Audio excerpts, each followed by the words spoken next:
大家好，我是老罗。在给自己家装智能马桶盖的时候呢，往往会出现一个不知道电线应该接在哪里的问题。因为大多数房子呢，在马桶的旁边是没有电插座的。我看网上有人呢是建议大家用一个接线板，然后把这个智能马桶盖的电线呢拉到其他地方去。但是这样做呢，有可能会有一个漏电的安全隐患，并且智能马桶盖的说明书上也和大家建议了，尽量不要使用接线板。我最近呢，刚刚好给家里装了一个新的智能马桶盖。然后在它的旁边呢装了一个 GFC 也就是漏电保护的插座。那今天呢就和大家分享一下我安装这个智能马桶盖的全部过程。首先我需要找一下新的电源插座装在哪儿最简单，所以我从这里走出来，墙的这边刚刚好有一个电源插座。现在就是一个几何数学题了，先量一下这个插座的方位，从墙到插座的右边差不多是56寸。然后这里是4寸，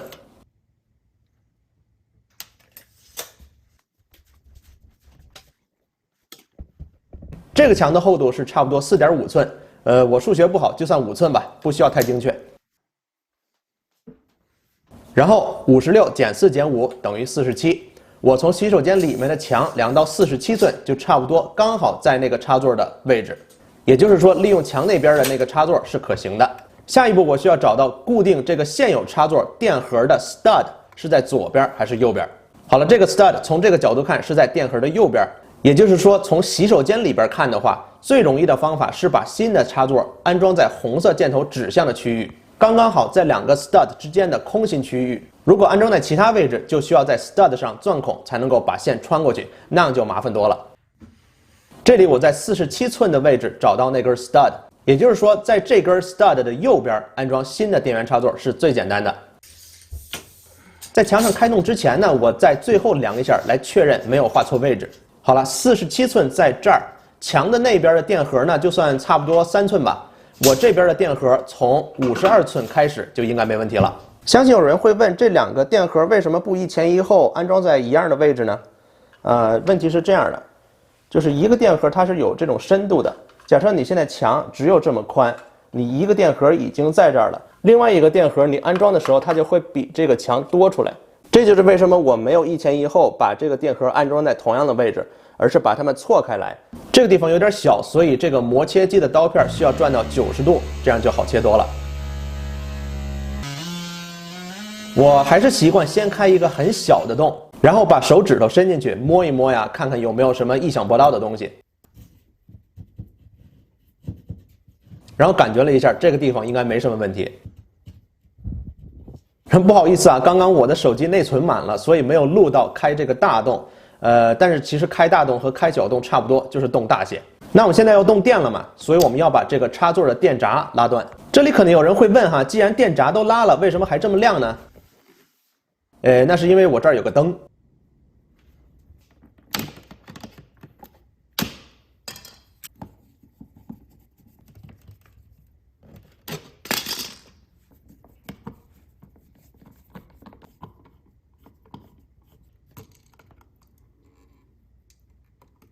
这个旧电荷的角落是有这些缝隙的，但是没有开洞。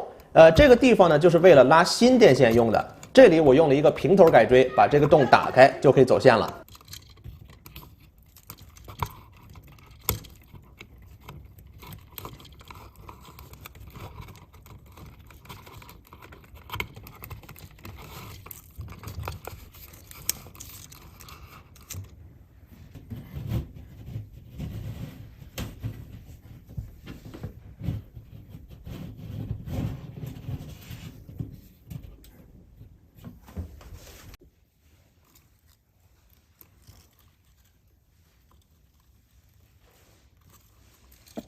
这个电线的钩子是顺时针勾起来，这样在拧紧这颗螺丝的时候，就会把电线固定住。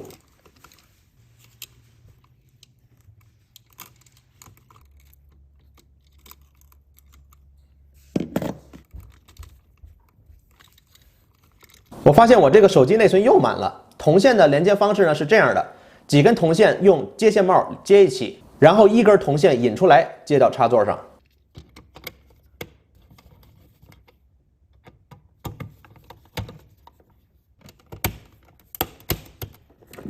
这里我用的电盒呢叫做 Old Work。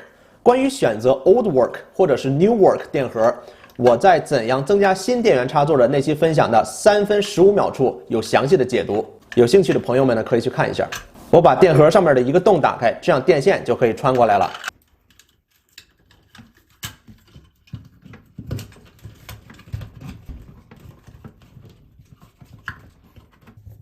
然后拧紧这2颗螺丝，电盒就固定在石膏板上了。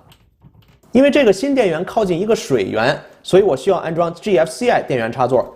GFCI 中文好像是叫做漏电保护器。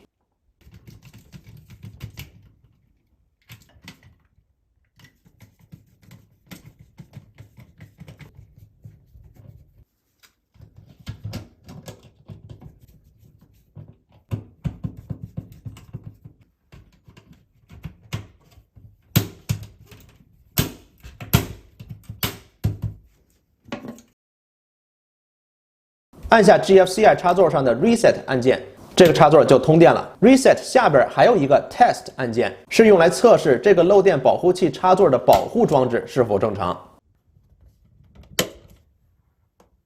接下来就是装马桶坐垫了。首先呢，要把旧的拆下来，马桶底下有2颗螺母，把它们拧下来，然后旧的坐垫就可以拿下来了。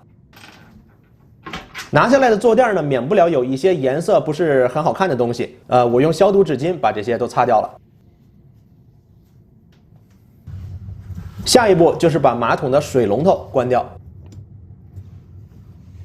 然后我把马桶水箱里的水放走。这一步虽然不是必须的，但算是一个保险。这样在下一步如果进水处不小心漏水的话，也不至于漏一整箱的水。现在就可以把马桶水箱进水器的管子拿掉了。我看有些人说这一步只放个毛巾就行了，因为这个管子会有一点水。但是我觉得最好呢，还是拿一个盆儿接在下边，因为如果这个水龙头坏了的话，一个盆子会比毛巾更有用。好了，然后我把新的坐垫装好。同样的方法，拧紧2颗螺母。最后就是加上坐垫需要的水管，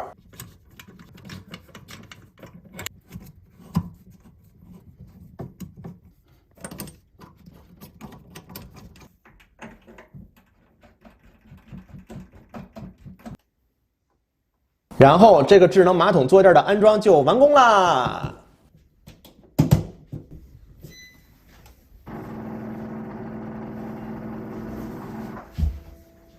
暖和，舒服舒服。